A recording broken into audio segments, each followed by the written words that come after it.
Среща, че всъщност лихвите не са най-голямия проблем. Разбира се, че не са най-голям. Проблема е загубата на пазари. По-голям проблем е да фалира клиента ви и да не си върне, да не си плати стоката. Да, но ние сега сме ще се прави да говорим за лихвите, а не за икономическата криза. Решението, господин Велев, да вървим към всеки от вас, какво може да бъде решението. Разбира се, довършете. Имайте предвид, че кризата така или иначе, късно или рано, ще отшуми. И борбата ще бъде следващата година и по-следващата за пазари. И на тези пазари ще отидат тези, които имат добро качество, при добра цена и са бързи. И ние с банките сме в една лодка. И е важно банката да не е място само, която взима едни пари и дава едни пари, а да бъде партньор на бизнеса.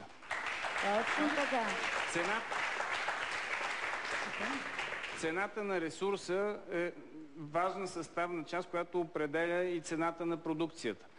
Които имат по-добра цена на ресурса, ще имат предимства на външните пазари. Аз продължавам да твърда, че у нас лихвите биха могли да бъдат по-ниски, имайки предвид нашето състояние като страна. Ние имаме сравнително по-добро здраве на публичните финанси от много други страни, където лихвите са по-ниски. Нашата банкова система е много по-добре капитализирана. Тя е всъщност най-добре капитализирана. И въпреки това при нас лихвите са най-високи от страните с валутен борд и които са в еврозона. Очаквате ли по-сериозно понижение в следващите месеци от настроенията, които усещате? Как мислите? Ще направят ли банките тази крачка, за която говорихме? Много трудната първа крачка. Аз много се чудя защо, примерно, клиенти на банката не стават граждани на Италия, Австрия, Гърция при 8% лихва по депозит средна, а тя някъде е 10% и 100 000 гарантирани. Всъщност те почват да стават вече. Моите усещания са, че банките, и това каза и господин Александров, много дълго време няма да могат да издържат на тези нива на депозитите. Така че неизбежно лихвите ще върват надолу. Въпросът е, че темпото, с който това става, не ни удовлетворява. Господин Тошев, аз смятам, че решението къде е според вас? Първо основата е поставена. Първият процес на сваляне на лихвите започва през септември и върви до момента. Моите лични очаквания са че това ще продължи и бавно и през следващата година, като естествено не можем да имаме много големи очаквания, но лихвите ще намалят и ще дават възможност на повече хора да се възползват от тях. Решението за хората са затруднения и затова не може да се очаква наистина, че банките едновременно ще направят нещо. Банките са в силно конкурентна среда, винаги са били в такава. Едни имат едни приоритети, други.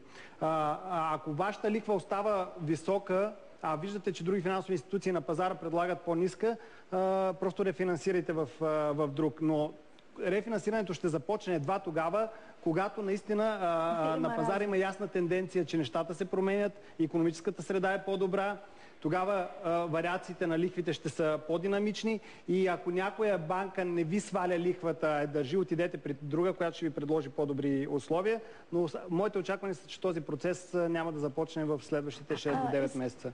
Господин Александров, вашите очаквания? Аз казах, че процесът на сваляне на лихвите е необратим, но не съм оптимист, че това ще стане бързо. И вие ли като господин Тошев? Поне половин година. Оня ден финансовия министър имаше среща с студенти в нашия университет и той сподели едно нещо, което аз изцяло подкрепям, че лага във времето е близо една година, значи дори да тръгне икономиката, в банките чак след една година ще се почувства по-осезаемо този процес. Тоест, за тях им предстои един тежък период, около една година, при положение, че вече има признаци на излизане от кризата. Но това, което стана в Дубай, примерно, това, което стана след като Америка официално заявиха, че излизат от рецесията и фалира една от големите банки с 75 милиарда активи и други неща, все още е толкова крехко и трябва да бъдем изключително внимателни. Последни думи, господин Каролев. Аз съм голям оптимист, но макар че съм от другата страна на барикадата, в смисъл аз съм нетен получател на кредити и трябва да ги плащам с по-високи лихви, пак казвам, че според мен основната причина за по-високите лихви е, че риска в страната като държава и на съответния кредитополучател се е повишил.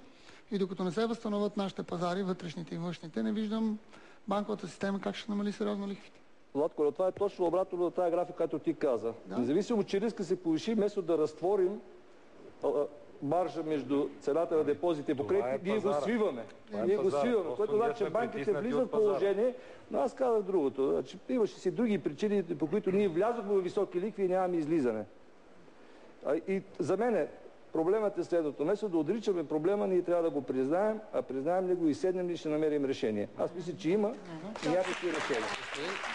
Това число е с помощ на законодателен орган, на Централна банка и така нататък. Но за сега просто този проблем не се говори, не е поставен сериозно на масата и ние се опитаме да доказваме, че това е пазарно поведение, че това са нормални лихви.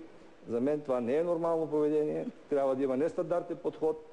Но за сега, за съжаление, има някакви от време на време някакви приказки. Двамата банкери след това съберете, защото вие сте единствените банкери. Тук намерете нестандартния подход. Ние, когато сме заедно, си имаме единно мнение, но когато сме на публично пространство, имаме различно мнение.